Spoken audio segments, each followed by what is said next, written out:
Hello मित्रों, आप सबका हमारे चैनल पर स्वागत है। और यहाँ पर आज बात करेंगे हिस्ट्री सब्सिडियरी विषय के जो असाइनमेंट का प्रश्न दिया गया है उसका आंसर। ये हिस्ट्री सब्जेक्ट पेपर 2 लिखा हुआ है। पेपर सब्सिडियरी में 1 होता है पार्ट 1 में और पेपर 2 होता है पार्ट 2 में। तो ये पार्ट 2 का पेपर 2 है, यानी सब्सिडियरी का ये हिस्ट्री सब्जेक्ट है। इसमें 5 क्वेश्चन दिया गया है, जिसमें से एक क्वेश्चन का आंसर देना है। तो इसके पहले वीडियो में हमने क्वेश्चन नंबर 3 का चर्चा किया है और इस वीडियो में क्वेश्चन नंबर 4 का हम बात करेंगे। 3 में भक्तिया आंदोलन का प्रमुख संतों का उपलब्धि था और 4 में अकबर को एक महान सम्राट क्यों माना जाता है, इसकी चर्चा की जाएगी। तो यहाँ पर आप सबसे ये रिक्वेस्ट है कि ये एक आंसर सैंपल के रूप में है, बुक का रेफरेंस यहाँ दिया हुआ है। आप इसको पढ़ करके समझ करके फिर अपनी भाषा में लिखेंगे तो ज़्यादा उत्तम होगा, बेटर होगा। और यही करना चाहिए ताकि हर व्यक्ति का आंसर अलग अलग हो और अपने अनुसार हो और उससे पता चले कि उसने अपने हिसाब से पढ़कर समझकर लिखा है। क्योंकि किताब तो सब लोग एक ही पढ़ता है, लेकिन लिखने का तरीका सबका अलग अलग होता है। तो ये असाइनमेंट आपको घर से लिख करके अपने विभाग में जमा करना है। इसके लिए पर्याप्त समय है। आप पढ़ करके समझ करके आसानी से लिखिए। और कुछ पॉइंट जो यहाँ दिया गया है, इस पॉइंट को तो आप लिखेंगे ही, अपना भी पॉइंट इसमें ऐड कर सकते हैं। एक दूसरे को मिला जुला करके नया पॉइंट भी बना सकते हैं। और 2,500 से 3,000 शब्द में इसको लिखने का प्रयास करिएगा तो लिखा जाएगा ये, क्योंकि ये उससे थोड़ा सा ज़्यादा ही है। आपको यहाँ पर पूरी उतारने से अच्छा नहीं होगा, ज़्यादा हो जाएगा तो थोड़ा इसमें छांटना भी होगा। तो आगे बढ़ने के पहले हम आप सबसे रिक्वेस्ट करते हैं कि जो भी इस चैनल पर पहली बार आए हैं, आप प्लीज़ इसके सब्सक्राइब बटन को दबा दीजिएगा, सब्सक्राइब कर लीजिएगा। और नोटिफिकेशन को बेल आइकन दबाने के लिए, नोटिफिकेशन चूँकि ऑल होता है उसमें, और नहीं भी करिएगा तो आपको मैसेज नहीं आएगा सब्सक्राइब करने पर भी, तो उसमें नोटिफिकेशन को ऑल कर दीजिएगा। बेल आइकन दबाने पर आपको ये मिलेगा ऑप्शन, तब फिर आपको अगला वीडियो जो डालेंगे वो भी आपको मिलेगा। इसके बाद हम मैथमेटिक्स का ऑनर्स और सब्सिडियरी का क्वेश्चन डालेंगे। तो अभी अब इस पर चलते हैं। यहाँ आपको कई सब्जेक्ट का आपको जानकारी होगा और कई जानकारियाँ जो यूनिवर्सिटी कॉलेज से रिलेटेड होता है वो भी मिलता है। तो अकबर का जो सिद्धांत है, क्या था नहीं था, कैसे वो महान थे, उनको राष्ट्रवादी शासक कैसे कहा जाता है, महान अकबर क्यों कहा जाता है, सारी बात यहाँ पर दिया गया है। तो सबसे पहले देखते हैं अकबर की धार्मिक नीति। धार्मिक नीति उनकी ऐसी थी, महान था इतना कि इसके कारण भी उनको महान कहा गया। अकबर के यहाँ पर पूरा पढ़ेंगे नहीं हम, आपको सामने रखा हुआ है, हिंदी में है, साफ साफ लिखा हुआ है, पढ़ने में आसानी होगी। थोड़ी बहुत चर्चा हम कर देंगे। आप वीडियो को पॉज करके लिखते जाएंगे तो भी पढ़ते जाएंगे, समझते जाएंगे तो और अच्छा होगा। एक बार सुन करके दोबारा में लिखेंगे तो और बेटर होगा। आप एक बार पढ़कर समझ करके अब फिर अपने हिसाब से अपने मन से लिखेंगे तो सबसे उत्तम होगा। वो आंसर कई तरीके से लिखा जाता है।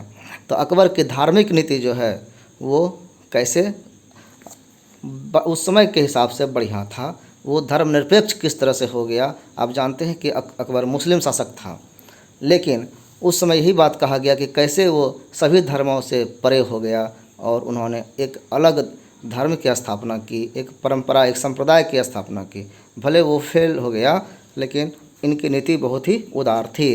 धार्मिक कट्टरता, असहिष्णुता, रूढ़िवादिता का उस समय बोलबाला था। अपने अपने धर्म को लेकर के कट्टर हो गए थे। विशेष करके मुस्लिम धर्म कट्टरता के पैमाना पर मापा जाता था। लेकिन इनका दृष्टिकोण कैसे बदला, ये भी कारण इसमें दिया गया है। क्यों उन्होंने उदार धर्म नीति को अपनाया था, इसके कई कारण थे। एक कारण था कि उनके माता का नाम जो हमीदा बानो बेगम था वो शिया संप्रदाय से थी, यानी कि मुस्लिम में भी शिया और सुन्नी होता है।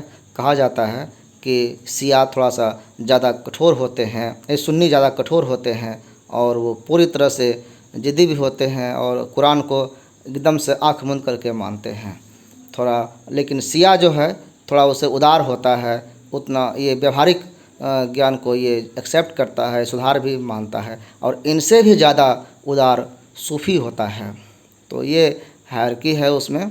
तो यहाँ पर कहा गया है कि अकबर के माता जो थे वो शिया से संप्रदाय से थी, और इनका गर्भ जो जन्म हुआ वो अमरकोट के हिंदू राजा राणा बिरसाल के घर में हुआ था। तो हिंदुओं के वातावरण में रहा था, इसलिए हिंदुओं की उदारता इनमें बचपन से आ गया था। अकबर की धार्मिक नीति उदार क्यों थी? तो आप देखेंगे यहाँ पे कि उनका जो संरक्षक था, जो उनको देखभाल करता था बचपन से, बैरम खां, वो भी शिया से थे। उनके जो गुरुजी थे, जो पढ़ाने वाले थे उनको, शिक्षक अब्दुल लतीफ़, वो महान विद्वान थे और उदार व्यक्तित्व के धनी थे वो।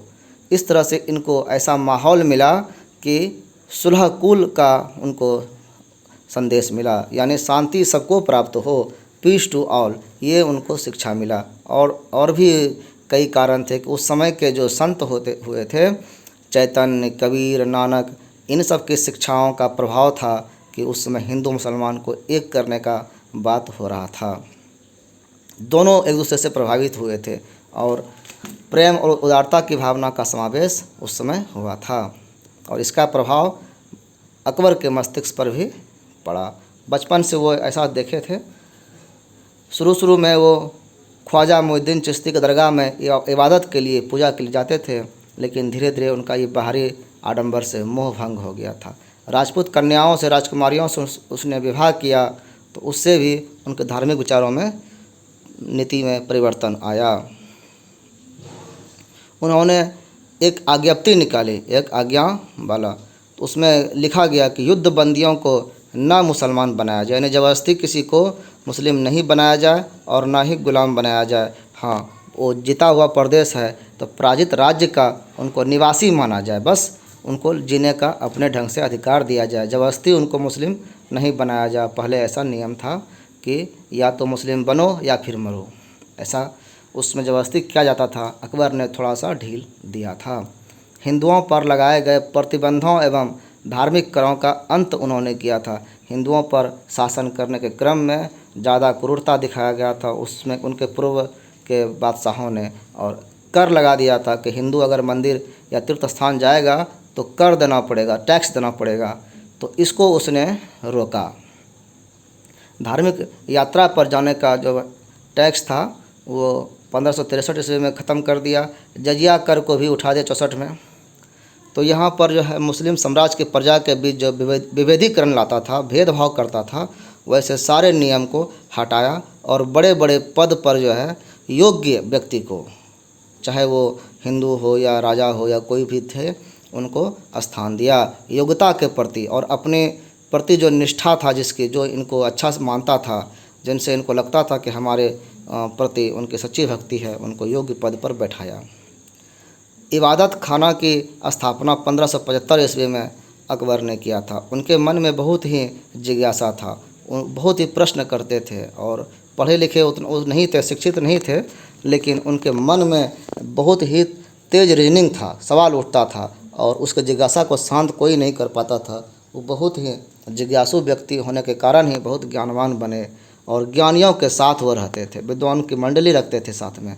उनका संपर्क जो है उदार बुद्धिजीवियों के जैसे अबुल फजल, अबुल फैजी, उनके पिता शेख मुबारक, और भी कई विद्वान उनके साथ में रहते थे, और उनके साथ विचार विमर्श करने के कारण उनके विचार में परिवर्तन हुआ था और बहुत ही उदार वो बन गए थे। 1575 ईस्वी में फतेहपुर सिकरी में एक इबादत खाना यानी प्रार्थना गृह स्थापित किया था। वहाँ पर हर बृहस्पतिवार को बैठता था, और प्रत्येक धर्म के जो आचार्य होते थे अलग अलग सबको बुलाया और उनसे सलाह मशविरा किया कि आपके धर्म में मूलभूत सिद्धांत क्या है, क्या कहना चाहता है आपका धर्म, और ये अपने मन का प्रश्न पूछते थे। और कितना प्रभावित हुआ उनसे, वो सब कुछ सीखते थे, अच्छे अच्छे गुणों को उन्होंने सबसे लिया। उसमें सबसे पहले अकबर ने इस्लाम के धर्माचार्यों को ही बुलाया था, जैसे कि उसमें थे मखदूम उल मुल्क, अब्दुल नबी, काजी यकूब, मुल्ला बदायूनी, हाजी इब्राहिम, शेख मुबारक, अबुल फजल, और सबको बुला करके उन्होंने कहा कि उनको बुलाने का एकमात्र उद्देश्य यह है कि मैं इस्लाम में निहित सत्य तथा उसके मूलभूत सिद्धांतों को समझना चाहता हूँ, मैं पढ़ना चाहता हूँ। आप बताइए कि क्या खासियत है। बैठक में जो भी हुआ, सारे लोग आए, वाद विवाद करते करते आपस में लड़ने लगे थे। तो ये इनको बहुत ही बुरा लगा था कि आप भाई धर्माचार्य हैं और कितना संकुचित विचार रखते हैं, और इनसे इनको बहुत ही उनके व्यवहार से, असभ्य व्यवहार से, गाली गलौज से इनको निराशा हुआ था। और इसने फिर उनको हटाया और उसके जो सिद्धांत थे उसको पूरी तरह से इसने नहीं माना। और उसने एक वहाँ पर ऐसा लगाया निर्णय कि उसके अधिकार को अपने हाथ में ले लेना चाहिए। अब जो है ये जब अपने आप में सभी धर्माचार्य लड़ रहे हैं तो इनसे न्याय की उम्मीद नहीं कर सकते हैं। और इसी कारण से उन्होंने एक घोषणा पत्र 1579 में जारी किया था। और इसके पहले ये जून 1579 में ये अकबर ने फतेहपुर सिकरी की प्रमुख मस्जिद से अबुल फैजी द्वारा तैयार किया हुआ खतवा पढ़वाया था, जिसको महजर की घोषणा कहते हैं। इस घोषणा पत्र में जो सिद्धांत दिया गया था उसमें कहा गया था कि अगर अलग अलग सिद्धांतों के बीच में अगर कोई मतभेद होगा तो अंतिम निर्णय अकबर को दिया जाएगा, यानी बादशाह अंतिम निर्णय करेगा। ये जो करेगा वो सबको मान्य करना होगा, सबको मानना पड़ेगा। इस तरह से सबके ऊपर इन्होंने अपने सत्ता को साबित किया। लेकिन इसमें एक बंधन था कि उनका जो नियम होगा वो कुरान शरीफ के सिद्धांतों के खिलाफ नहीं होना चाहिए, यानी कुरान के नियम के हिसाब से ही इनको करना होगा। घोषणा जो है अमोघत्व आज्ञा पत्र नहीं था, क्योंकि इसमें सारे कुछ जो है मनमानी करने का अधिकार नहीं दिया था। वो एक परिधि था कुरान शरीफ का कि उसी के अंदर जो बात हुई है उसी के हिसाब से आपको कोई भी निर्णय देना है, नया नियम आप नहीं बना सकते हैं। इससे क्या हुआ, इसका परिणाम हुआ कि मुल्लाओं का जो अधिकार था उस घट गया और बादशाह जो है कि सदिच्छा पर आश्रित उसको होना पड़ा। बादशाह जो चाहता था वो करना पड़ता था। मुस्लिम उलेमा जो थे, धर्मगुरु जो थे, अब उसका जो मोनोपोली था वो यहाँ पर कम हो गया था। इस तरह से मुसलमानों के बीच जो धार्मिक मतभेद था उसको ये कम करने में, मिटाने में बादशाह सफल हुए थे। तो सुन्नी मुल्लाओं से वार्ता करने के कारण इनको निराशा हुआ था, तो फिर इसने शिया धर्माचार्य को बुलाया, उससे भी बात हुए, उससे प्रभावित भी हुए, लेकिन इनका पूरा जिज्ञासा शांत नहीं हुआ। उनमें मुख्य शेख फैजी और मिर्ज़ा सुलेमान थे। फिर सूफ़ी विद्वान बुलाए इन्होंने। सूफ़ी विद्वान बुलाने के बाद उन्होंने बादशाह को सूफ़ी सिद्धांत और रहस्यवाद से परिचय कराया, और लेकिन प्रभावित तो हुए, लेकिन वो शांत नहीं हुए, उनकी जिज्ञासा कंप्लीट नहीं हुआ। फिर उन्होंने हिंदू धर्म के आचार्य को बुलाया। उसमें मुख्य रूप से पुरुषोत्तम एवं देवी पंडित थे। उनके तर्कों से प्रभावित हुए वो, और इतना प्रभावित हुए कि स्वयं वो हिंदू साधुओं की तरह व्यवहार करने लगे। जैसे कि टीका, बाहरी जो आडंबर है, बाहरी जो पूजा का पद्धति है उसको वो अकबर भी करने लगे। जैसे कि टीका लगाने लगे ललाट पर, सूर्य को प्रणाम करने लगे, पूर्व की ओर मुँह करके प्रार्थना करने लगे, जबकि मुस्लिमों में नमाज अदा करने का नियम है कि मक्का की तरफ मुँह करके नमाज़ पढ़ना। जो पश्चिम तरफ है ये पूर्व की ओर भी करने लगे, सूर्य भगवान को पूजा करने लगे। इसके अतिरिक्त वह पुनर्जन्म के सिद्धांतों पर भी विश्वास करने लगा जो हिंदुओं में प्रचलित है। यही नहीं, उसके प्रभाव में आकर के उसने गोवध भी बंद करवा दिया कि गाय की हत्या नहीं होगी। जनेऊ भी धारण करने लगा। इतना होते हुए भी ये सारे विद्वान उनकी जिज्ञासा को शांत नहीं कर सके। फिर ये जो है इनसे भी निराश हो गए और पारसी धर्माचार्य को उन्होंने निमंत्रित किया कि आप आइए, आप अपना सिद्धांत बताइए। वो भी आए। उनमें दस्तूर मेहर जी राणा थे। उनके तर्कों से भी प्रभावित हुए थे। उनके प्रभाव में ही आकर के राजमहल में 24 घंटे अग्नि प्रज्वलित कर रखने का आदेश दे दिए कि जो है वो दीप जलते रहना चाहिए, ऐसा नियम उनमें था। लेकिन फिर भी वो शांत नहीं हुए। इसके बाद उसने ईसाई धर्म के सिद्धांतों को समझने के लिए गोवा से ईसाई के 2 विद्वान को बुलाए, पादरी को बुलाए, और वो आए थे एक्वाविव और मॉन्सरेट। 3 वर्ष तक मॉन्सरेट उनके दरबार में रहा था। उन्होंने अपना राजनीतिक विवरण लिखा है कि क्या क्या उस समय हुआ, वही स्रोत है। उनसे भी लेकिन इनको संतुष्टि नहीं हुई। फिर जो है इन्होंने जैन धर्माचार्यों को बुलाया। इनमें काठियावाड़ के जैन संत हीरा विजय सूरी जी आए थे। उनके सिद्धांत से भी अकबर प्रभावित हुए, लेकिन जिज्ञासा शांत नहीं हुई। लगभग उस समय जितने भी धर्म प्रचलित थे सभी विद्वानों से उन्होंने वार्ता किया, उनके विचारों को सुना, समझा और फिर तब इन्होंने नया धर्म स्थापित करने का प्रयास किया। और उनका कहने का ये उद्देश्य था कि हम सबके बीच मिला करके एक ऐसा सिद्धांत लाना चाहते हैं जो सबके बीच समानता की भाव स्थापित करता हो, सबके बीच प्रेम का भाव जगाता हो।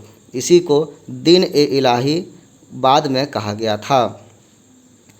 उस समय जब इसकी घोषणा हुई थी तो इसका उद्देश्य था कि सबके बीच में धार्मिक वैमनस्य का अंत हो जाएगा और पारस्परिक सद्भावना का एवं सौहार्द का विकास होगा।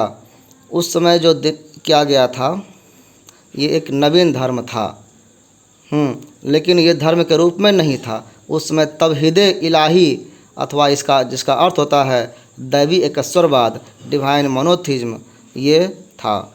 दीन इलाही उस समय नहीं कहलाता था। तौहीदे इलाही का घोषणा करने के 7 दशक बाद यानी 70 साल के बाद दीन इलाही नाम से उसको पुकारा जाने लगा था। इसलिए इसको धर्म मानना गलत होता है कि ये नाम बदलते गया तो ये धर्म नहीं हो सकता, एक संप्रदाय हो सकता है। इसकी रचना सार्वजनीन सहिष्णुता के सिद्धांत पर की गई थी कि सभी एक दूसरे को सहन करे, एक दूसरे के साथ शांति से जिए, शिकायत और निंदा ना करे। दीन इलाही का सिद्धांत क्या था? इनका सिद्धांत था कि किसी धर्म ग्रंथ में विश्वास नहीं करना और इसकी पूजा भी किसी मंदिर या मस्जिद में नहीं होती थी, कोई विशेष वर्ग नहीं था। तब क्या था ये? तो यह स्वतः चिंतन और शुद्ध आचरण में विश्वास करता था कि अब कोई जो है ज़बरदस्ती नहीं होगा, व्यक्ति अपने आप स्वेच्छा से शुद्ध आचरण करेगा और शुद्ध चिंतन करेगा। यानी बादशाह जो है और लेकिन बादशाह के प्रति उनको पूर्ण निष्ठा रखना पड़ेगा। ईश्वरीय आदेश के रूप में ईश्वर को मानना पड़ेगा, बादशाह को मानना पड़ेगा। बादशाह ईश्वर के प्रतिनिधि हैं, राजा है, ऐसा विचार इसमें रखा गया था। उनके प्रति स्वामी भक्ति रखना चाहिए और यही कह करके इस धर्म को बनाया गया था। अबुल फजल जो है उस समय का प्रधान पुजारी था। अब इसका सदस्य बनने के लिए जो इसमें दीक्षित होना चाहता था, दीन इलाही का सदस्य बनना चाहता था, उसका विशेष व्यवस्था था, एक नियम था। नियम क्या था कि अबुल फजल के सामने वो प्रकट होगा, क्योंकि पुजारी ये थे, इनको कहेगा कि हमको दीन इलाही का सदस्य बनना है, तो वो बादशाह से अनुमति मांगते थे कि इनको देना है कि नहीं। अनुमति जब मिल जाता था तो किसी रविवार को उस व्यक्ति को अकबर के सामने पेश किया जाता था।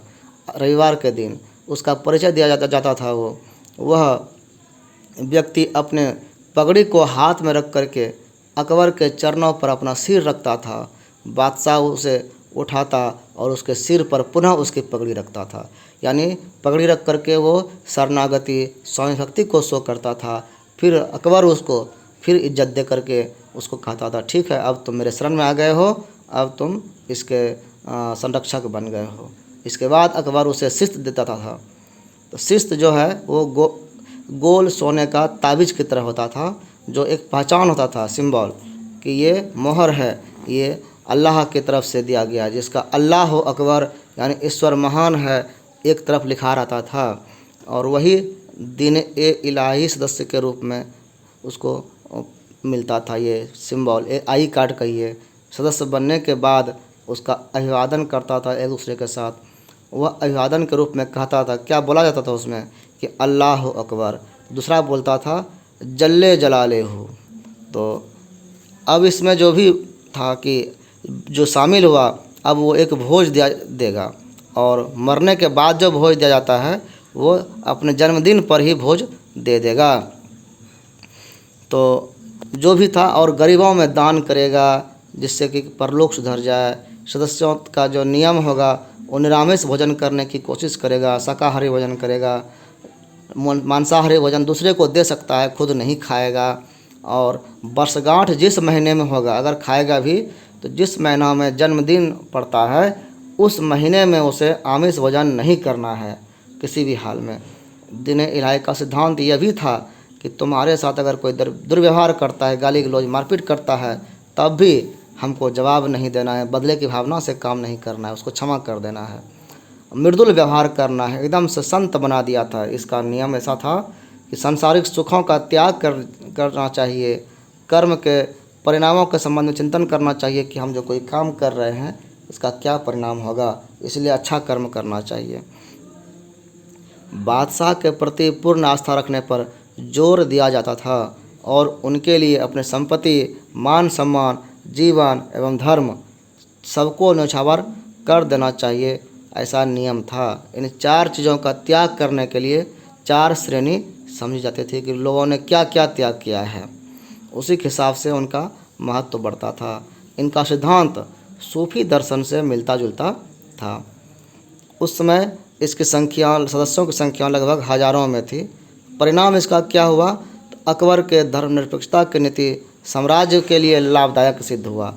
अधिकांश जो गैर मुस्लिम थे वो इस नीति से प्रसन्न हुए कि नहीं, अब सबको सम्मान मिलने लगा है, और हार्दिक सहयोग सबने मिलकर के किया और साम्राज्य के विस्तार में सभी लोग इनके साथ हो गए।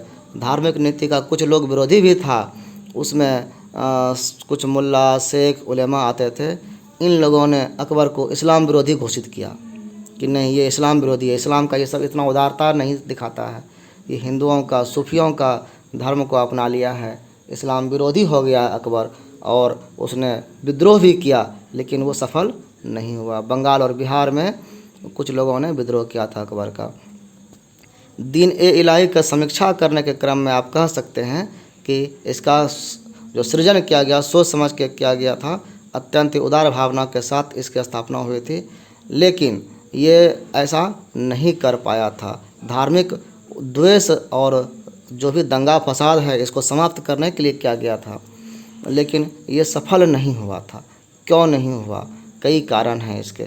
बी स्मिथ ने इसको कहा दिया था कि ये जो है मूर्खता का सूचक है, ये निर्णय सही नहीं था, लेकिन सभी और अन्य लोगों ने इसको सर्वेश्वरवाद, रहस्यवाद और दर्शन और प्राकृतिक उपासना का सम्मिश्रण मान करके कहा था कि ये बहुत ही युक्तिपूर्ण विचार था। उनका ये सब कुछ अच्छा सिद्धांत था, भले ये सफल नहीं हुआ था। सफल नहीं होने के कई कारण हैं। कारण क्या क्या हो सकता है? क्योंकि उसने लोगों के स्वाभाविक सूझबूझ पर छोड़ दिया था कि व्यक्ति को पसंद आएगा तो वो इसको अपनाएगा, मतलब ज़बरदस्ती इसको स्वीकार करने के लिए कभी भी बाध्य नहीं किया गया। इसके अनुयायियों के संप्रदाय का जो व्यक्ति था वो बहुत कम था, क्योंकि इसके प्रचार के लिए भी कोशिश नहीं किया गया। जनता के बीच लोकप्रिय बनाने के लिए अकबर ने कोई विशेष आंदोलन टाइप का कुछ नहीं किया, आदेश जारी नहीं किया, बस ये बनाया कि आप जो है स्वेच्छा से स्वीकार कर सकते हैं तो ठीक है, ये आदर्श धर्म ऐसा होना चाहिए। इसीलिए ज़बरदस्ती नहीं के करने का, इस्लाम का जो है लोगों ने धर्मांतरण किया था, ज़बरदस्ती किया गया था शुरू में कि आप इस्लाम कबूल करिए, लेकिन तो उनकी संख्या बढ़ी। इन्होंने जो है ऐसा कोई काम नहीं किया जिस कारण इनकी संख्या ज़्यादा नहीं बढ़ पाया। दीन ए इलाही का अंत अकबर की मृत्यु के साथ ही हो गया। तो ये धार्मिक विचार इनका था, धार्मिक नीति था जो इनको बहुत ही योग्य बनाता है। फिर अकबर का राजत्व सिद्धांत आता है कि राजा के संबंध में क्या सिद्धांत था। तो अबुल फजल जो थे ये दैवी अधिकार के सिद्धांत में विश्वास करता था और अकबर को पृथ्वी पर ईश्वर का प्रतिनिधि मानता था कि ईश्वर का भेजा हुआ एक दूत है। उसे जिल्ले इलाही यानी ईश्वर का स्वरूप कहता था। सूर्य का किरण जो है ये जैसे प्रकाशित करता है पूरी दुनिया को, वैसे ही एक राजा ऐसा करता है। ये सिद्धांत यहाँ पर राजा को महान बनाने के लिए किया जाता था।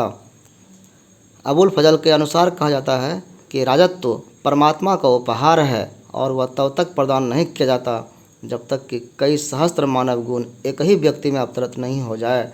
यानी कि राजा जो होते हैं उसमें कई विद्वान के, कई अच्छे अच्छे गुणों का समावेश उनमें होता है, और राजा का जो गुण है उन्होंने इसका बहुत ही महिमा मंडन किया था, बढ़ाया था। अबुल फजल शासक के लिए 4 गुणों का उल्लेख करते हैं जो कि एक राजा में होने चाहिए। वो है कि प्रजा के लिए पितृवत स्नेह होना चाहिए, यानी पिता की तरह जैसे पिता बच्चे का स्नेह करता है, प्रेम करता है, पालन करता है, उसी तरह राजा को करना चाहिए। बहुत अच्छा गुण सब है ये। विशाल हृदय होना चाहिए, उनका जो विचार दिल है बड़ा होना चाहिए, सबके प्रति प्रेम होना चाहिए, और परमात्मा में दिन प्रतिदिन बढ़ती हुई आस्था होनी चाहिए। वो ईश्वर के उपासना पूजा पाठ करने वाला होना चाहिए, यानी ईश्वर में विश्वास रखने वाला होना चाहिए, और उपासना एवं भक्तिपूर्ण उनका व्यवहार होना चाहिए, ताकि वो ईश्वर के साथ साथ प्रजाओं का भी सही से कल्याण कर सके। यही विचार अकबर के विचारों को ही उन्होंने प्रतिपादित किया था, और उनका कहना यही था कि अकबर में भी ये सब गुण हैं, इसलिए ये ईश्वर स्वरूप हैं। उनके वो साथी थे तो उन्होंने ऐसा लिखा था कि आदर्श शासक को कैसा कैसा दायित्व अपनाना चाहिए। सर्वत्र शांति स्थापित करना, सभी को धार्मिक स्वतंत्रता प्रदान करना, सभी को समान दृष्टि देखना, ये सारे गुण बहुत ही अच्छा है। अभी भी वर्तमान में भी ये गुण एक आदर्श व्यक्ति के लिए ठीक है, और ऐसा उन्होंने भी कहा था। अकबर के राजत्व सिद्धांत की समीक्षा अगर करते हैं तो निष्कर्ष निकलता है इसका कि अकबर दैविश अधिकार के सिद्धांत का प्रबल समर्थक था। वह समझता था कि हम अन्य लोगों से अलग हैं और हम में दैवी शक्ति है, लेकिन यह व्यवहारिक रूप से उनका ये नहीं काम हो पाता था, क्योंकि जब धरातल पर कोई काम करना होता था तो वहाँ पर बिना कूटनीति के सहारा का आप राजनीतिक नहीं जीवन जी सकते हैं। राजनीति करना है, राज्य चलाना है, तो आपको कूटनीति का प्रयोग करना ही पड़ेगा। तो अकबर ने भी इसीलिए कूटनीति का प्रयोग भी किया था, लेकिन व्यक्तिगत तौर पर वो इस तरह के थे। प्रजा का समान दृष्टि से उन्होंने देखा और लालन पालन भी किया, धार्मिक स्वतंत्रता प्रदान की। इस तरह वह धर्मनिरपेक्षता का प्रबल समर्थक था। उन्होंने किसी विशेष धर्म का नहीं सम्मान किया, सबको समान बराबर सम्मान दिया, इसीलिए इनके विचार प्रशंसनीय थे।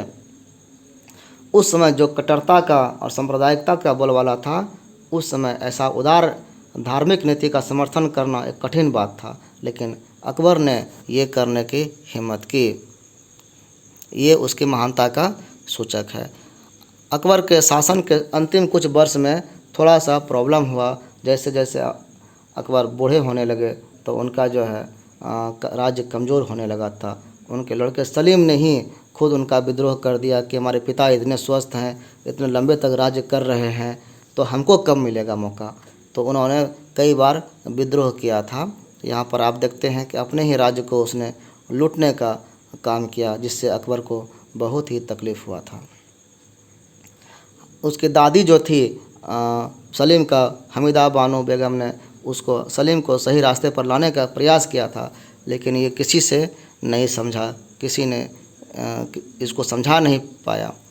अबुल फजल की अब यहाँ पर कई कमजोरियाँ, कई दुख का घड़ी अकबर के सामने आया कि अबुल फजल की हत्या हो गई 19 अगस्त 1602 को, और ये सलीम को लगता था कि अबुल फजल जो है वो हमेशा उसके पिता से शिकायत करते रहता है और अकबर का कर्तव्यनिष्ठ सेवक है, मित्र भी है, अगर वो नहीं रहेगा तो फिर हमको मौका मिलेगा। और इसीलिए वो अकबर ने जब उसको बुलाया था तो दक्षिण आगरा से वो वापस आ रहा था, तो रास्ते में 19 अगस्त 1602 ईस्वी को नरवर के नज़दीक में सलीम ने आदेश दिया था एक सरदार वीर सिंह देव को, जो ओरछा के बुंदेला का था। उसके आदेश पर उसने अबुल फजल की हत्या कर दी।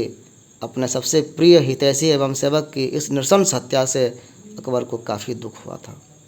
उनके साथ ही फिर उनकी माँ जो थी स्नेहमयी माँ, जो इनका हमीदा बानो बेगम था, उस मरियम मक्का ने जो लालन पालन बचपन से किया था, बहुत ही उससे स्नेह था उसको, और उसके विरुद्ध वो कोई काम नहीं करता था, जो भी कहती थी वो सब सुनता था, उसके लिए जीता था वो। उसकी भी मृत्यु 6 सितंबर 1604 को हो गई थी, इससे अकबर को बहुत दिल पर चोट पड़ा था। इसके बाद जो है दनियाल की मृत्यु भी एक बड़ा कारण हुआ अकबर को बीमार करने में। सलीम के विद्रोह के कारण अकबर उससे नाराज़ रहता था। द्वितीय पुत्र मुराद था, 12 मई 1599 को अधिक शराब पीने के कारण वो भी मर गया। तो तीसरा पुत्र जो था दनियाल, इससे वो उम्मीद रखता था, स्नेह करता था और उसको अपना दायित्वपूर्ण कार्य भी सौंपता था, सोचता था कि बादशाह इसको बनाएंगे, ये योग्य है। लेकिन दुर्भाग्यवश दनियाल की भी मृत्यु बुरहानपुर में 11 मार्च 1605 को हो गई। इससे अकबर का दिल टूट गया था, मर्माहत हो उठा था, उसका स्वास्थ्य खराब रहने लगा, उसको चिंता होने लगा कि अब हमारे बाद इस शासन को कौन चलाएगा इतने अच्छे तरीके से, क्योंकि अब सिर्फ सलीम ही बचा है और वो दुष्ट है। अकबर जो है 22 सितंबर 1605 को बीमार पड़ा था। वह पेचिश की बीमारी से पीड़ित था। उस बीमारी से वह दिनों दिन कमज़ोर हो गया था। शाही हकीम उसको ठीक नहीं कर पा रहा था और शाही महल में एक अलग खेल हो रहा था। क्या खेल था वहाँ पे? तो प्रयास हुआ था राजा मानसिंह का कि खुसरो को राजगद्दी पर बैठाने का असफल प्रयास। राजा मानसिंह ने वहाँ पर प्रयास किया था कि सलीम से यह अप्रसन्न तो रहता ही है, तो और खुसरो आगरा के निवासियों के बीच लोकप्रिय था।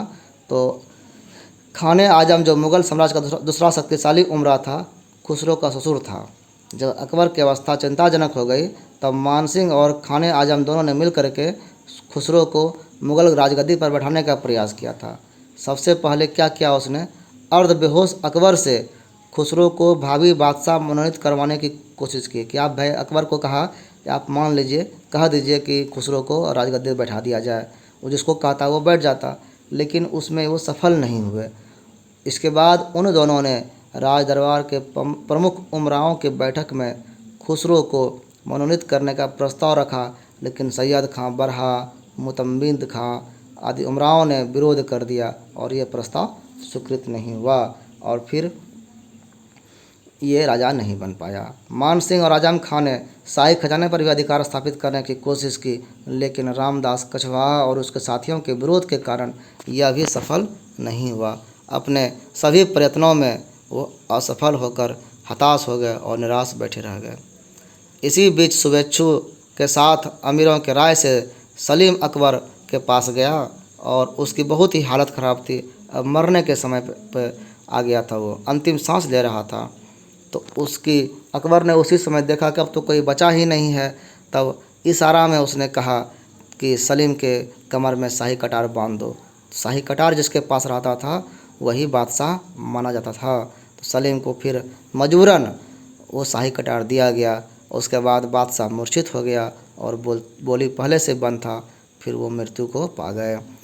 25 अक्टूबर 1605 को अकबर की मृत्यु हो गई। आगरा से 8 किलोमीटर दूर सिकंदरा में वहाँ वह दफनाया गया था, जो सफ़ेद सादे ढंग के पत्थर का बना हुआ है।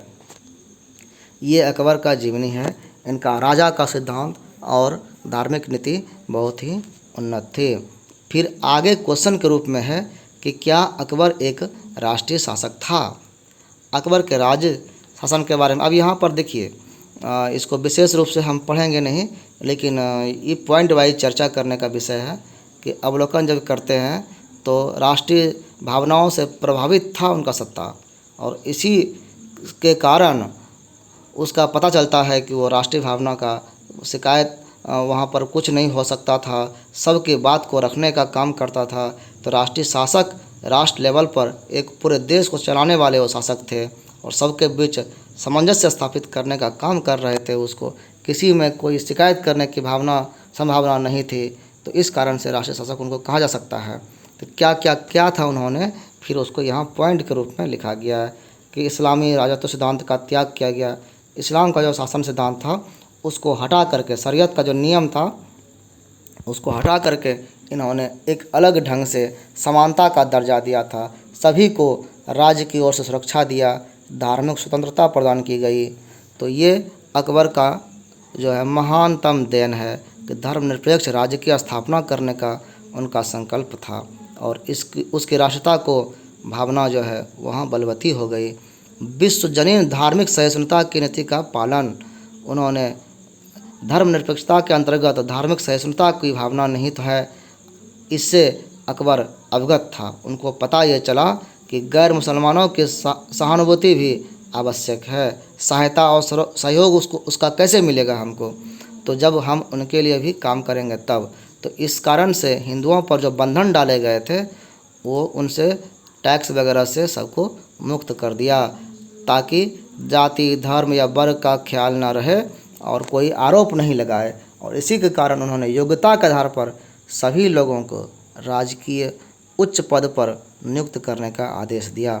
तो ये नियम जो है वही लागू कर सकता है जो राष्ट्रीय शासक होता था। और एक शासन होने के कारण भारत की जो राजनीतिक एकता थी वो स्थापित हो सकी। बीच बीच में जो राजा सब लड़ते रहते थे वो सब यहाँ पर नहीं हुआ। संपूर्ण उत्तर भारत दक्षिण भारत एक शासन व्यवस्था में ले आना अकबर की एक महत्वपूर्ण देन है। सभी प्रांतों में सभी जगह एक ही प्रकार की शासन प्रणाली, एक ही अधिकार, राज्याधिकारी, एक ही तरह के कानून, एक ही तरह के सिक्के का प्रचलन हो गया। इसी को राजनीतिक एकता का द्योतक कहा जा सकता है। ये इनके समय में हो पाया। फिर है संगठित मुगल राज्य की स्थापना। पूरा भारत यानी उत्तर में कश्मीर से लेकर के दक्षिण में अहमदाबाद और पश्चिम में काबुल से लेकर के पूर्व में असम तक एक ही मुगल ध्वज फहराता था।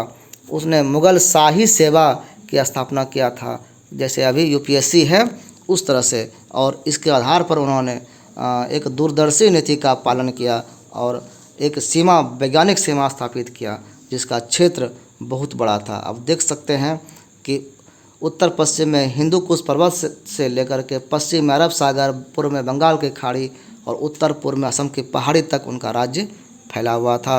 एक यूनिटी स्थापित की थी यहाँ पर।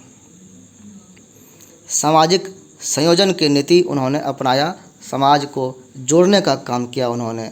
हिंदुओं के पर्व में भी उन्होंने काम किया, जैसे कि माता की मृत्यु के समय अपने सिर को मुड़वाया, मूँछों की सफाई करवाए, दाढ़ी भी बनवाए, जो हिंदुओं के संस्कार हैं। होली दशहरा त्यौहार में अकबर भी शामिल होते थे और सारे पर्व में वो शामिल होकर के सभी को मनाते थे।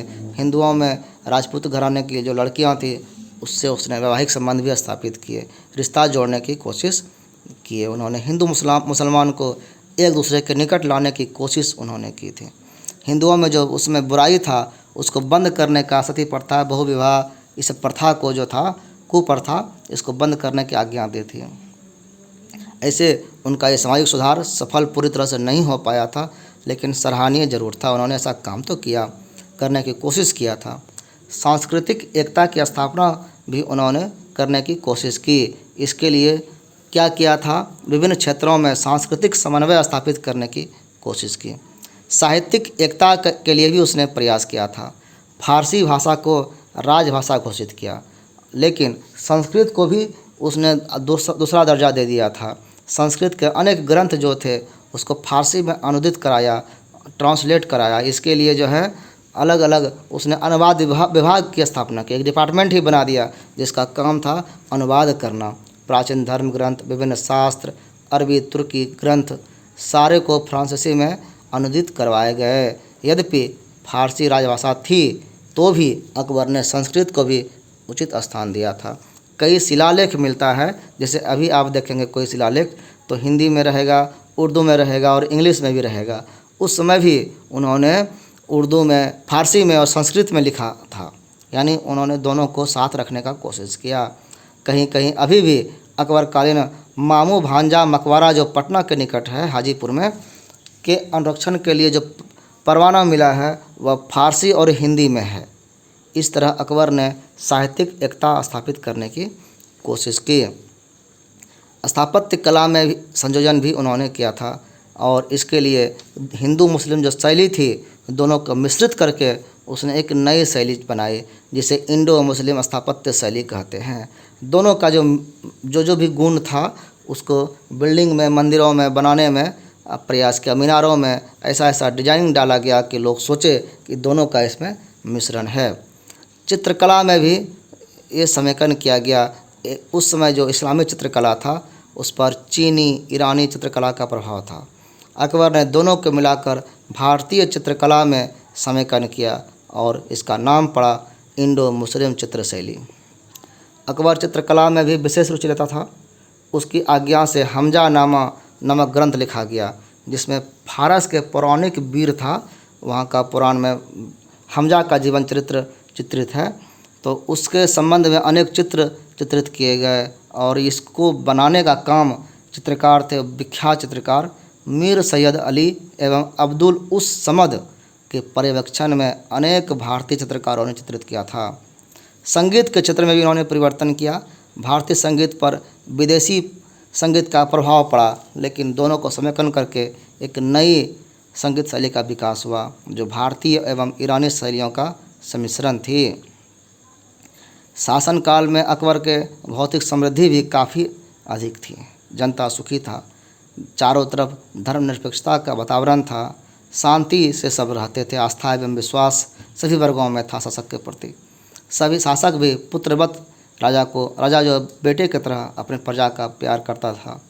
स्थापत्य एवं ललित कलाओं में विदेशी एवं भारतीय शैलियों के मिश्रण से एक नई शैली का विकास हुआ, जो आगे चलकर पूर्ण रूप से भारतीयता का पहचान बन गया। अकबर के शासनकाल में आर्थिक, सामाजिक, राजनीतिक एवं सांस्कृतिक क्षेत्रों में आशातीत विकास हुआ और इस तरह से इनका राष्ट्रीय भावना का कार्यान्वयन सफलतापूर्वक हुआ और राष्ट्रीय शासक बन गया अकबर का अगर मूल्यांकन करने के लिए चलें तो अकबर का इतिहास में विशिष्ट स्थान है। मुगल साम्राज्य का वह वास्तविक संस्थापक एवं व्यवस्थापक था। मध्यकालीन भारत में जब उलेमाओं का प्रभाव था और प्रशासन एवं राजनीतिक निर्माण पर अत्यधिक उसका पकड़ हो गया था, जब मुसलमान शासक धार्मिक कट्टरता एवं सांप्रदायिकता का राग अलापते थे, तो अकबर ने उसके उलट धर्मनिरपेक्षता तथा धार्मिक सहिष्णुता की नीति अपनाई। यही उसका महत्वपूर्ण देन है। अकबर का व्यक्तित्व कैसा था? तो वो वीर सैनिक था, एक महान सेनानायक था और एक दूरदर्शी प्रशासक एवं एक जन्मजात जननायक था, हीरो था वो। सैनिक और सफल सेनानी तो वो था ही, साहस उसमें अत्यंत था, शारीरिक बल भी वो मजबूत था शरीर से, कठिन परिस्थितियों में भी वो घबराता नहीं था, दिल से भी मजबूत था और धैर्य के साथ सामना करता था, उस पर विजय पाता था। फिर अकबर का जो व्यक्तित्व था अत्यंत ही आकर्षक था। वह आज्ञाकारी पुत्र, स्नेही पिता और विश्वसनीय मित्र था। यद्यपि वह अशिक्षित था, पढ़ा लिखा ढेर नहीं था, उसको नहीं आता था लिखने पढ़ने के लिए, लेकिन उसकी स्मरण शक्ति जो थी असाधारण थी। उसके सामने जो बोलता था उसको याद कर लेता था वो। जहांगीर ने अपने आत्मकथा में लिखा है कि यद्यपि मेरे पिता निरक्षर थे तो भी विद्वानों के निरंतर संपर्क में रहने के कारण उनका ज्ञान इतना परिमार्जित हो गया था कि कोई उनको निरक्षर नहीं समझता था कि ये पढ़े लिखे नहीं हैं। मतलब क्या हुआ कि संगत से भी असर होता है। आप विद्वानों के संपर्क में रहते हैं तो उनकी विद्वता का असर आप पर हो ही जाएगा। इसीलिए कहा गया है कि आप विद्वानों के, अच्छे पढ़े लिखे लोगों के संपर्क में रहिए। अच्छे व्यक्ति के संपर्क में रहिएगा तो आपको उसका खुशबू जरूर मिलेगा। चंदन के साथ रह करके साधारण लकड़ी भी महकने लगता है, उससे सुंदर गंध आने लगता है। अकबर का राजत्व सिद्धांत जो है दैवी अधिकार के सिद्धांत पर आधारित होते हुए भी बहुत ही व्यवहारिक था। वो पूरा तानाशाही नहीं बना। लोक कल्याण के सिद्धांत पर उनका शासन था। उदारता, सहनशीलता, जाति धर्म का भेदभाव किए बिना प्रजा के साथ साथ समान व्यवहार करता था और सबकी रक्षा करने का गुण उनमें था। इससे पता चलता है कि अकबर का आदर्श बहुत ही ऊंचा था। धर्मनिरपेक्ष नीति जो थे उसके कार्यान्वयन के उद्देश्य के लिए समझिए कि उच्चतम पद पर योग्य व्यक्तियों को रखा गया, जैसे कि टोडरमल राजत्व विभाग के सर्वोच्च पद पर नियुक्त किया गया। उसने उस पर रह करके कई सुधार किया गया था। उसमें 7,000 का मन सब जो मान सिंह को दिया गया था, जो पहला राजपूत था, क्योंकि और उसके पहले ये सिर्फ शाहजादाओं को ही दिया जाता था, लेकिन उसने इनको दिया। बीरबल अकबर का एक अत्यंत प्रिय पात्र था, उनके प्रिय दोस्त थे और बहुत विद्वान भी थे। इस तरह अकबर ने अपनी राजनीति को धर्म और जाति से अलग रखा था। अकबर प्रशासनिक सुधारक भी थे। उसने साम्राज्य को चलाने के लिए अनेक महत्वपूर्ण सुधार किए थे। एक झरोखा ए दर्शन कहा जाता है कि झरोखा से वो देखते थे पब्लिक को। राजा थे, उनके कई दुश्मन हो सकते होंगे उस समय भी, लेकिन फिर भी खतरा के बीच में भी राजमहल की खिड़की के पास आकर के अपनी प्रजा को देखते थे, जो जमुना किनारे नदी के पर बालू पर खड़ा रहता था, और वहाँ से वो देखते थे कि हमारे राजा अभी सही सलामत है। यानी बादशाह को देखकर वो जनता भी खुश, और जनता को देख करके राजा भी खुश हो जाते थे बादशाह कि चलो जनता को हमने देखा। अब किसी को कोई शिकायत होती थी तो वो लिख करके रेशम की डोरी से बादशाह के पास भेजता था, और वो वहाँ पर देख करके न्याय प्रदान करते थे और झरोखा से ही न्याय देते थे वहाँ पर, और उनके कहे हुए बात पर फिर एक्शन होता था। कि झरोखा ये दर्शन एक महत्वपूर्ण प्रशासनिक एवं न्यायिक प्रयोग था। ये नया सिस्टम उन्होंने बनाया था। मनसबदारी प्रथा का जन्मदाता भी इनको ही कहा जाता है, क्योंकि इनके समय में ही ये हुआ था। मुगल सैन्य व्यवस्था का जो आधार था। इसके अलावा उसने दाग एवं चेहरा व्यवस्था को लागू किया। यह कोई नई व्यवस्था नहीं थी, अलाउद्दीन ने भी इसका प्रयोग किया था और अकबर ने भी किया। व्यवस्थित राजत्व का संस्थापक कहा जाता है अकबर को। भू राजस्व व्यवस्था में आवश्यक परिवर्तन किए गए। 10 साला व्यवस्था 1570 से 71 के समय में लागू किया गया, जो उपयोगी सिद्ध हुआ। यद्यपि इसका जन्मदाता टोडरमल था, लेकिन स्वीकृति तो उसको अकबर ने ही दिया था। ऐसे कई करों को उठा दिया था जो गैर मुस्लिम प्रजा का शोषण करता था, और टकसाल कई जगह उन्होंने सुव्यवस्थित ढंग से खोला था, जैसे कि लाहौर, अहमदाबाद, जौनपुर, पटना, टांडा में बनाया था। इस टकसाल में जो है, टकसाल का मतलब है जहाँ सिक्के ढाले जाते हैं। तो इन टकसालों में सोने और चांदी तथा तांबे के सिक्के ढाले जाते थे उस समय। अभी जो हम लोग रुपये देखते हैं सिक्का, उस समय सब सोने, चांदी और तांबे के होते थे। अकबर निष्पक्ष न्यायाधीश के रूप में काम करते थे। सप्ताह में एक दिन गुरुवार को सारा दिन शाही कचहरी में बैठ करके मुकदमों की सुनवाई करता था कि जिसको जो शिकायत है आप आइए लेकर के, हम आपको फैसला देंगे। और वहाँ पक्षपाती ये नहीं होते थे। उसकी दृष्टि में सभी बराबर थे। दोषी व्यक्ति चाहे वह कितना ही शक्तिशाली क्यों न हो, अगर दोषी पाया गया, सिद्ध हो गया, तो उनको दंडित करते थे वो। समाज सुधारक के रूप में भी अकबर का नाम लिया जा सकता है। हिंदू एवं मुस्लिम समाज में जो दोष घुस आए थे, उसको दूर करने की कोशिश इसने की थी। सती प्रथा, बाल विवाह आदि को रोकने की कोशिश की। विधवा विवाह की अनुमति इसने दी। पशुओं को वध करने का जो नियम था, उसको नियंत्रित किया और कहा गया कि सप्ताह में कुछ रोज़ पशु वध सलाहें उसकी आज्ञा से बंद होना है, और होता था। उद्योग तथा कला कौशल का प्रोत्साहक था। अकबर ने अपने समय में उद्योग की उन्नति के लिए कई कारखानाएं खुलवाया। ऐसे उन कारखानाओं में जो सबसे अच्छा चीज़ बनता था वो शाही महल को ही जाता था, लेकिन जो भी उनसे बच कर के बचता था सामान, वो बाज़ार में भी बिकने जाता था और महंगा बिकता था। धीरे धीरे वो उद्योग धंधा आगे बढ़ने लगा था। उनसे काफ़ी प्रोत्साहन मिला। अकबर ने आंतरिक और विदेशी व्यापार की प्रोन्नति के लिए भी सभी सुविधाएं प्रदान की। उसके समय में संपूर्ण राज्य में आंतरिक शांति व्याप्त थी, और व्यापार की उन्नति के लिए शांति आवश्यक है। ये आप समझ रहे होंगे कि युद्ध अगर होगा तो व्यापार उसमें चौपट हो जाता है। यही कारण है कि व्यापार तथा वाणिज्य का विकास अकबर के समय में काफ़ी हुआ था। स्थापत्य तथा ललित कलाओं का समर्थक थे अकबर। उसके समय में महान भवन निर्माण का काम हुआ था। अकबर ने लाहौर और इलाहाबाद में विशाल किले बनवाए, आगरा में भी बनवाए। फतेहपुर सिकरी नामक एक नगर का निर्माण कराया। उसमें कई महल भी बनवाए थे जो आज भी प्रसिद्ध है। उसने चित्रकला, नृत्य कला तथा संगीत कला को उचित प्रोत्साहन दिया था। विद्वानों का इसने संरक्षण किया। अकबर जो है संरक्षक था विद्वानों का। उसके शासनकाल में अनेक विद्वान पैदा हुए। फैजी एक महान विद्वान था। इसके अलावे और भी थे। अबुल फजल, अब्दुल रहीम खान खाना, मुल्ला अहमद, कासिम बेग, अमीर फतेहुल, सिराजी आदि जैसे विद्वान थे। इसी के निर्देशन में अबुल फजल ने लिखा था अकबरनामा एवं आईने अकबरी। इसके शासनकाल में निजामुद्दीन अहमद ने तबकात ए अकबरी लिखा। गुलबदन ने हुमायूं नामा लिखा। जौहर ने तज़किरात उल वाक़ियात लिखी। अब्बास शेरवानी ने तारीख़ ए शेरशाही लिखी।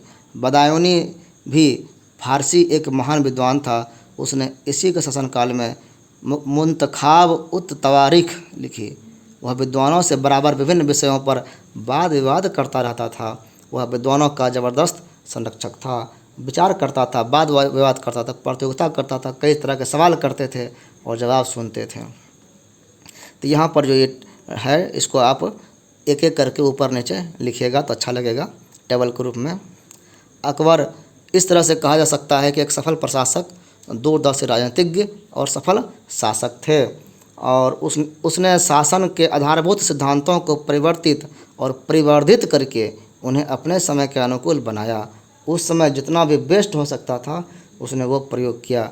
उस समय समकालीन जितने भी देश में अलग अलग राजा थे, जैसे कि इंग्लैंड में एलिजाबेथ थी, फ्रांस के चतुर्थ हेनरी थे, लेकिन सबसे ज़्यादा व्यक्तित्व में महान अगर कोई था तो वो अकबर ही था। अपनी उपलब्धियों के कारण भारतीय इतिहास में अकबर का स्थान अद्वितीय है। उसकी गणना भारत के महान शासकों में की जाती है कि महान शासक अकबर महान कहा जाता है। उसने एक ऐसी शासन प्रणाली की स्थापना की जो अस्थायी सिद्ध हुई।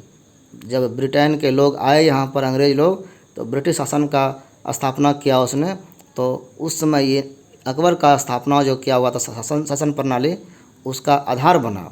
यद्यपि उसे मौलिक सुधारक नहीं कहा जा सकता, लेकिन उसने अपने सुधारों का कार्यान्वयन इतने अच्छे ढंग से किया कि इसका लाभ उसके साम्राज्य के जन समुदाय ने भी उठाया। उसकी राजपूत नीति भी सफल रही थी। उसकी मित्रता नीति का ही परिणाम था कि अधिकांश राजपूत शासक उसके समर्थक हो गए थे, उसके साथ ही चलते थे, उसके निर्णय में भागीदार रहते थे। इसलिए उसे एक राष्ट्रीय शासक भी कहा जा सकता है। तो इस तरह से इसका आंसर आप समझ गए होंगे कि क्या अकबर की महानता का कारण है और आपको क्या लिखना है। पॉइंट आपको इसमें कई सारे मिल जाएंगे। तो हमको उम्मीद है कि आप अब अच्छे तरह से इसको मेंशन कर सकते हैं, असाइनमेंट आप तैयार कर सकते हैं। तो आप अंतिम समय तक बने रहे, इसके लिए आपका बहुत बहुत धन्यवाद।